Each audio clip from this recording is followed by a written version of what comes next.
याद होगा उसने जिस दिन हम 9 मई का वाकया वो प्री प्लान इसलिए भी था कि अगर वो प्री प्लान ना होता तो एक वक्त में सब जो तनसीबात है उस पर एकदम में लोग कैसे गए, जी हाँ। और सब जीएचओ कैसे गए, सब कोर कमांडर हाउस कैसे गए। आपको याद होगा उसके बाद कोर कमांडर्स कॉन्फ्रेंस करके ये आर्मी चीफ ने अपनी मेजोरिटी शो कर दी थी और वो सारे कोर कमांडर जिसका नाम लिया जा रहा था वो उनके साथ मौजूद थे। बेसिकली हो ये रहा है कि एक फॉर्मर DGISI जिनके ऊपर इल्ज़ाम लगता है कि वो इमरान खान साहब के करीब रहे, जनरल फैज़ हमीद साहब, उनके करीबी कुछ लोग जो अभी तक फौज के अंदर ज़ाहिर मौजूद हैं, वो जो प्रोजेक्ट इमरान खान को आगे लेके जा रहे थे उनकी तरफ से कोई मदद थी हासिल। नहीं, हाँ, एक मिनट हसन नकवी साहब, आपने बहुत बड़ी बात कर दी है कि आप ये कह रहे हैं कि फैज साहब की जो बाकियात मौजूद थी फौज में वो मदद करती रही है इमरान खान साहब की, अपने तमाम डिसिप्लिन को तोड़ के, तो कार्रवाई क्यों नहीं की गई उनके खिलाफ? उनके खिलाफ कार्रवाई हो रही है अभी। तौसीफ साहब भी आपसे एग्री करेंगे, मुझे बताएंगे भी। कुछ 176 के करीब लोग हैं। कितने? 176 कुछ छोटे बड़े रैंक्स पे जिनके अगेंस्ट इनिशिएट कर दी गई है कार्रवाई और उनके खिलाफ एक्शन दिया जाएगा। दूसरे जो कोई भी ये होती है डिसिप्लिन फोर्स। जो बड़ी खबर है जी, आप दोनों जो खबर दे रहे हैं मेरे लिए तो बहुत बड़ी खबर है कि फौज ने अपने अंदर 176 लोग और 1 2 4 भी नहीं जिनको उन्होंने आइडेंटिफाई कर लिया, उनके खिलाफ कार्रवाई की जा रही है। प्लीज सॉरी, आप बता रहे थे। ये हसन साहब ये हो यही रहा है ना कि वो 176 लोग हैं जो उनके जो लोग उनको फीड कर रहे थे। अच्छा, वो हुआ यही, वहीं से बातें नहीं। इमरान खान साहब ने क्या किया, वो उनकी बातों में आके जो एक्स सर्विस मैन है जो उनको हवा देते रहे, फूक देते रहे, वो एमको की जन्नत में थे, वो जो भी थे वो उनकी बात पे यकीन करते रहे। आपको पता है वैसे भी कॉन्स्पिरेसी थ्योरीज में बड़ा बिलीव करते हैं, तो उन्होंने उनकी बात पे अमल करके वो कर लिया। हुआ ये कि उन्होंने अपनी जो फौज में मकबूलियत थी या सपोर्ट थी उसको ओवर एस्टिमेट किया, और जैसे उन्होंने बताया कि डिसिप्लिन फोर्स है जहाँ पे आर्मी चीफ को ही सब कुछ माना जाता है, उनको उन्होंने अंडर एस्टिमेट किया स्पोर्ट को। और वो देखें आपके सामने है, वो प्री प्लान था, वो नाकाम हुए। अभी भी उनको मूवी खानी पड़ेगी कि ऐसा कुछ होगा नहीं, लेकिन इमरान खान साहब जैसे नजर आ रहा है कि वो आलमी ताकतों के हाथ में खेल रहे हैं। वो अभी भी जो फॉरेन जो चैनल्स को इंटरव्यू दे रहे हैं उसमें वो फौज को मलाइन कर रहे हैं, आर्मी को मलाइन कर रहे हैं, और मुल्क की बहुत सारी सीक्रेट्स। और वो अब तो पहले जिसको याद होगा तो सीधा आपको कहा करते थे कि अमेरिका ने साइफर कर दिया और बाकी चीज़ें कर दी हैं, वो अमेरिका से ही एक तरह से कशकोल लेके मदद मांग रहे हैं कि आ जाए हमारी मदद करें। तो और कुछ उनके जो बंदे हैं वो इसमें, जिस तरह ये आपके हो गए, ये उनके शहबाज गिल साहब हो गए या बाकी लोग हो गए, वो वहाँ पे वो कर भी रहे हैं, उनकी जो होती है क्या कहते हैं पॉलिसिंग वगैरह कर रहे हैं, लोगों से मिल रहे हैं।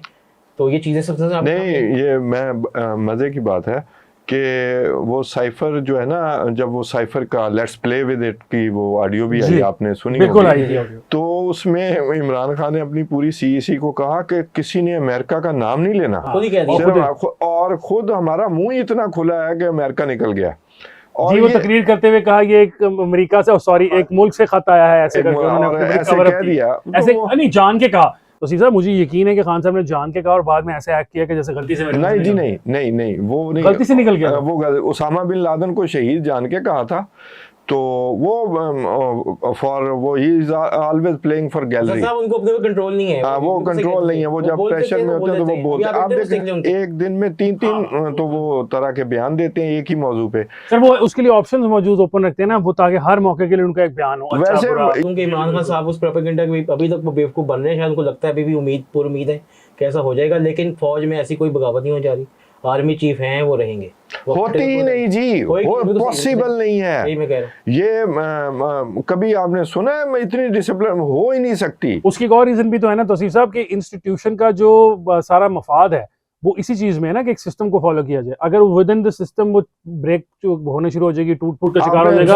हसन साहब एक ही तो इदारा है जो अभी तक डिसिप्लिन नजर आता है। नहीं, वो आपने सीधा नहीं, बाकियों को भी होना चाहिए जी। मैं तो ये नहीं बात कर सिर्फ एक ही रहना चाहिए। नहीं, मैं ये कह रहा, मैं कह रहा हूं सर है ही एक अभी तो उनका सबको होना चाहिए। बड़ा सीधा सा मामला है। अब मैंने आगे पहले भी अर्ज की और मामले में पुल बैक, इमरान खान की कोशिश है कि मैं अपनी फौज को, अपनी एस्टेब्लिशमेंट को गैर सियासी होके मजीद खींचूं, मतलब इस गर्दाव में खींचूं कि जी ये सियासी हैं, ये हम पे जुल्म कर रहे हैं।